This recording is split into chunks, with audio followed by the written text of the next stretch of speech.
Hello అండి, ఇవాళ మనం కరివేపాకు కారపొడి అనేది ఎలా తయారు చేసుకోవాలో చూద్దామండి. సో వీడియోలో ఇక్కడ చూస్తున్నారు కదా, చాలా మెత్తగా ఫైన్గా కారపొడి అనేది మీకు ఎంత ఎమ్మీగా కనిపిస్తుందో. సో యాజ్ టీస్ ఇలానే వస్తుందన్నమాట. సో యాజ్ టీస్ నేను ఎలా చెప్తున్నానో అలా ఫాలో అయిపోండి వీడియో చూస్తూ. సో ఫస్ట్ అయితే స్టవ్ వెలిగించి ప్యాన్ పెట్టండి.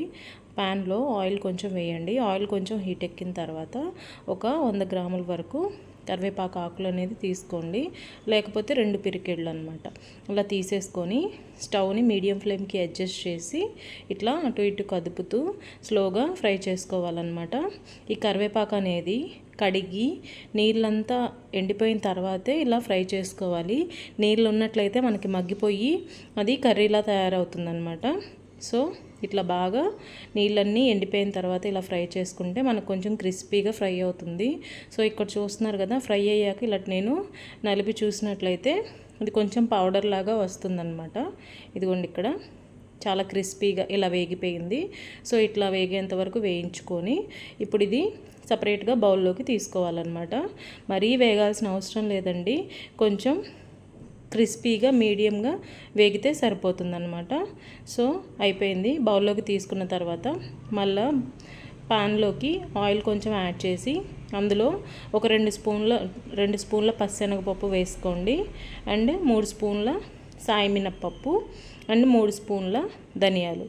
ఈ 3 వేసుకొని ఫ్లేమ్ అనేది మీడియం ఫ్లేమ్లోనే పెట్టి కదుపుతూ ఫ్రై చేసుకోవాలన్నమాట. ఇలా దోరగా వేయించుకోవాలి. సో వేయించేటప్పుడే మనకి స్మెల్ అనేది అర్థమైపోతుందండి. మరీ రోస్ట్గా బాగా నల్లగా వేగాల్సిన అవసరం లేదు, ఇలా దోరగా వేగిందనమాట. సో ఇప్పుడు ఒక 15 నుంచి 20 ఎండుమిరపకాయలు తీసుకోండి. ఎండుమిరపకాయలను కూడా యాడ్ చేసుకోండి. ఇవి కూడా బాగా ఎక్కువ ఫ్రై అవ్వాల్సిన అవసరం లేదు, ఒక దోరగా లైట్గా వేగితే సరిపోతుందన్నమాట. ఫ్లేమ్ అనేది మీడియం ఫ్లేమ్లోనే ఉంచి ఇవి కూడా మొత్తం కలిసేలాగా వేయించుకోండి. ఇదైతే హెల్త్కి చాలా మంచిదన్నమాట. భోజనం చేసేటప్పుడు ఫస్ట్ ముద్దలో తింటే చాలా బాగుంటుంది. సో ఆల్మోస్ట్ వేగిపోయిన ఇట్లా నేను ఇప్పుడైతే స్టవ్ ఆఫ్ చేస్తున్నాను. స్టవ్ ఆఫ్ చేసి 1 స్పూన్ వరకు జీలకర్ర, ఒక పెద్ద ఎల్లుల్లిపాయ రెమ్మలు తీసుకున్నాను, చిన్న నిమ్మకాయ సైజ్ అంత చింతపండు వేయించుకొని ఆల్రెడీ ఇది మనకి ప్యాన్ అయితే హీట్ ఎక్కింది కదా, ఆ హీట్తోనే కొంచెం హీట్ ఎక్కేలాగా ఇవి వేపుతున్నాను అనమాట. స్టవ్ అనేది ఇందాకే ఆఫ్ చేశాను. సో ఇప్పుడు మిక్సీ జార్ తీసుకొని 1 బై 1 మిక్సీ జార్లోకి ట్రాన్స్ఫర్ చేసుకోవాలన్నమాట. సో ఇప్పుడైతే ఫస్ట్ కరివేపాకు వేయించాను కదా, కరివేపాకుని యాడ్ చేశానండి.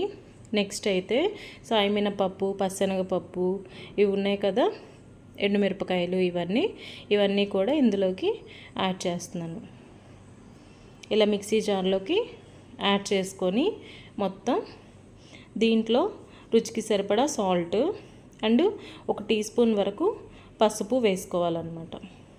పసుపు అయితే ఇది యాంటీబయాటిక్ కింద యూజ్ అవుతుందన్నమాట, పిల్లలకి కొంచెం బాగుంటుందన్నమాట. అండ్ ఇలా మిక్సీ పట్టేశాను. ఇదిగోండి మనకి కావాల్సిన కరివేపాకు పొడి అయితే రెడీ అయిపోయింది.